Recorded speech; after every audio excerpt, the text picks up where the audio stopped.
विपक्ष लगातार आरोप लगा रहा कि बिहार में पिछले दरवाजे से एनआरसी जो है वो लागू करने की कोशिश हो रही है, लेकिन अब असदुद्दीन ओवैसी ने वोटर की जो लिस्ट है इस मुद्दे के पीछे एनआरसी लाने की साजिश इसको करार दिया। क्या है मामला, देखिए रिपोर्ट में।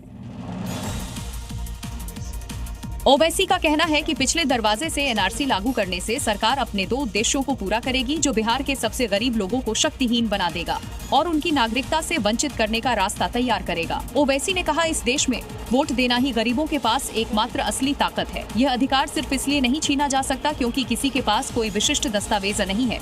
वोटर कार्ड मुद्दे पर ओवैसी ने चुनाव आयोग को भी निशाने पर लिया। ओवैसी ने कहा कि दस्तावेज न दिखा पाने के कारण नाम मतदाता सूची से हटा दिया जाता है तो अगला कदम स्वाभाविक है। उन्हें बुनियादी नागरिक अधिकारों से वंचित कर दिया जाएगा। ऐसे लोग ब्लैकमेल और जबरन वसूली के शिकार हो जाएंगे। नमस्ते जी में आगे बढ़ते हैं और सुबह सवेरे की 25 बड़ी खबरें रफ्तार से आइए आपको दिखाते हैं। 5 देशों के दौरे के बाद प्रधानमंत्री मोदी दिल्ली के लिए रवाना। नामीबिया से पीएम मोदी को सर्वोच्च सम्मान से नवाजा गया। 27वां अंतर्राष्ट्रीय अवार्ड मिला। नामीबिया की संसद में बोले पीएम, भारत लोकतंत्र की जननी है। यूपी में कांवड़ यात्रा को लेकर के तैयारियां लगभग पूरी हुई। रूट पर 24,000 से ज्यादा सीसीटीवी कैमरों से निगरानी। भारी पुलिस बल के साथ आरएएफ, क्यूआरटी और एटीएस तैनात। यूपी के मेरठ में कांवड़ यात्रा को लेकर प्रशासन के आदेश का असर। कांवड़ मार्ग पर शराब की दुकानों को ढका गया।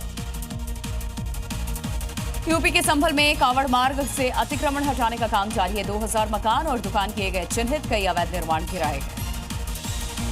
यूपी के मुरादाबाद में नीलकंठ होटल का मालिक निकला शराफत। फूड सेफ्टी विभाग ने दी चेतावनी, नाम बदलने को कहा, न बदला तो होगी कार्रवाई। कांवड़ यात्रा को लेकर के एक्शन में धामी सरकार। सीएम धामी ने अधिकारियों के साथ की है बैठक। सीमाओं पर सुरक्षा बढ़ाई गई। 7 दिन की यूपी एटीएस की रिमांड पर छांगुर बाबा और उसकी सहयोगी नीतू। बलरामपुर में छांगुर की हवेली पर चला बुलडोजर। यूपी के डीजीपी बोले 100 करोड़ के हिसाब किताब का होगा खुलासा। बाटला हाउस में बुलडोजर कार्रवाई को लेकर दिल्ली हाईकोर्ट में सुनवाई। कई विवादित प्रॉपर्टी को 10 जुलाई तक मिली थी राहत।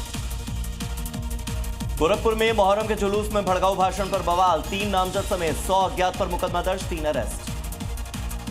यूपी के एटा में मंदिर की नींव खोदते समय निकली शिवलिंग। प्राचीन बताई जा रही है ये शिवलिंग। लोगों ने जय भोले के जयकारे लगाए। झारखंड में नक्सलियों की बड़ी साजिश नाकाम। 18 आईईडी बम बरामद। खूंटी और पश्चिमी सिंहभूम में मिली सफलता। 3 किलो बताया जा रहा बम का वजन। महाराष्ट्र के ठाणे में शख्स ने एक बच्चे के साथ की मारपीट। आरोपी ने बच्चे के हाथ को दांत से काट दिया। चाकू मारने की धमकी दी। लिफ्ट का दरवाजा बंद करने पर गुस्साया आरोपी। यूपी के हरदोई में बच्चा चोरी के शक में युवक की बुरी तरह से पिटाई। हाथ बांधकर पिटाई। पुलिस ने युवक को हिरासत में लिया। यूपी के हरदोई में पारिवारिक विवाद में 2 पक्ष आपस में भिड़े। जमकर चले लाठी और डंडे। वीडियो वायरल हुआ। पुलिस मामले की जांच में जुटी। यूपी के अंबेडकर नगर में अवैध अतिक्रमण पर गर्जा। प्रशासन का बुलडोजर। नोटिस देने के बाद भी नहीं हटाया गया था अवैध निर्माण। भारी पुलिस बल की भी तैनाती।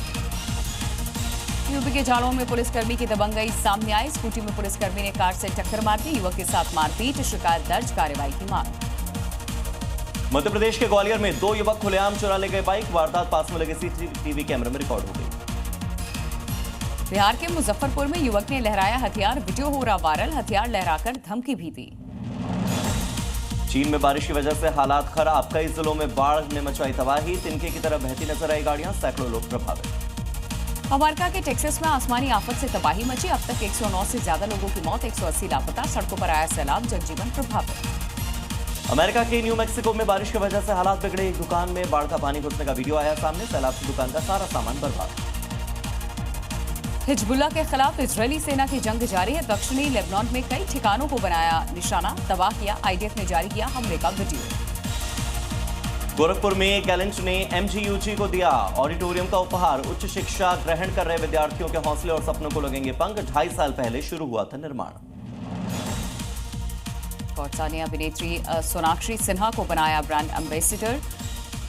30 साल की सफलता का मनाया जश्न। नोएडा में कार्यक्रम के दौरान किया ऐलान।